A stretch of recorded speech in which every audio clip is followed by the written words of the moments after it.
इस लेक्चर के अंदर हम बॉडी को एक इमेज देंगे, बैकग्राउंड इमेज देंगे। स्टार्ट करते हैं हम।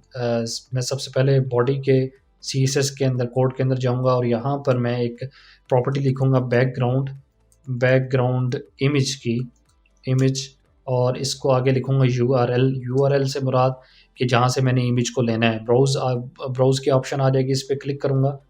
क्लिक करने के बाद वो आपको इमेज जो आप सेलेक्ट करना चाहते हैं वो आप सेलेक्ट करेंगे। मैंने एक इमेज रखी है डेस्कटॉप पे जाके, अगर मैं वेबसाइट के फ़ोल्डर में जाता हूँ, इमेजेस में जाता हूँ, तो मैंने यहाँ पर ये इमेजेस के फ़ोल्डर के अंदर जहाँ पे लोगो की इमेज पड़ी थी वहाँ पर मैंने ये इमेज रखी हुई है। इसको सेलेक्ट करता हूँ तो ये देखिए उसने उसका पाथ बना दिया। ठीक है, मैं इसको सेव करता हूँ। तो आप अगर इसको रन करेंगे तो ये देखें पीछे इमेज आ रही है। अब मैं इनका कलर जो ब्लैक है, मेन टैग का कलर और हेडर का, ये कलर रिमूव करता हूँ ताकि पीछे से इमेज हमें नज़र आए।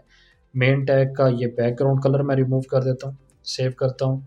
और हेडर का भी कलर बैकग्राउंड रिमूव कर देते हैं, सेव करते हैं। और बस ये तो चीज़ें हम रिमूव करके देखते हैं अब क्या हुआ। अब देखें आपको पीछे प्रॉपर इमेज नज़र आ रही है, मगर इस इमेज को आप देखें तो ये सेंटर में नहीं है।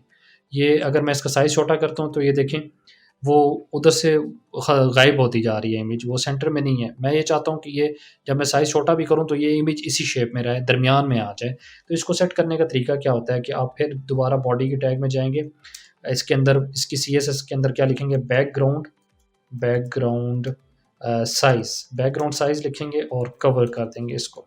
और क्या लिखना है आपने, बैकग्राउंड बैकग्राउंड बैकग्राउंड रिपीट।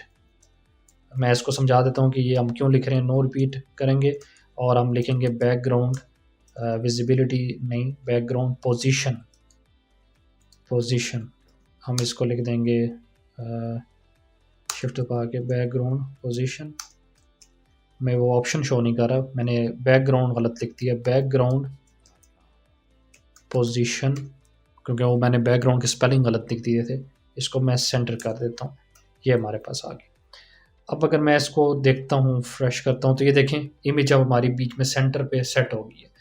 मैं थोड़ा सा आपको कर दूँ, बैकग्राउंड का साइज़ कवर का मतलब है कि सारी इमेज को बैकग्राउंड पे मतलब फैला दो, उसके अंदर कोई गैप ना हो। ठीक है, और बैकग्राउंड रिपीट का मतलब है कि रिपीट में कई समटाइम्स जब आप कोई इमेज लगाते हैं बैकग्राउंड पे तो वो जहाँ पे ख़त्म हो रही होती है वो रिपीट होना शुरू हो जाती है नीचे से। आप ये हटा कर देखिएगा, अगर आप सिस्टम डेस्कटॉप के ऊपर बड़ी स्क्रीन के ऊपर काम कर रहे हैं तो इमेज आपकी रिपीट हो रही होगी, 2 बार 3 बार रिपीट हो रही होगी। जितना बड़ा डेस्कटॉप का मतलब स्क्रीन का जितना बड़ा साइज़ होगा उसके हिसाब से इमेज रिपीट हो रही होगी, जहाँ पे ख़त्म होगी वहाँ पे उसी की तरह की एक और नीचे इमेज शुरू हो जाएगी, रिपीट होगी।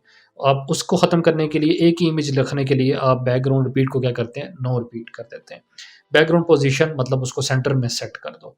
अब ये देखें इमेज को मैं अगर छोटा करता हूँ ब्राउज़र का साइज़, ये देखें ब्राउज़र का साइज़ छोटा होने से इमेज ख़त्म नहीं हो रही, वो पहले क्या हो रहा था वो इमेज वहाँ से हटती जा रही थी, अब वो जहाँ पर है वहीं पे वो सेट है। ठीक है, आज के लेक्चर में इतना ही, मिलते हैं आपसे नेक्स्ट लेक्चर में, तब तक के लिए आपसे इजाज़त चाहूँगा। Thank you so much.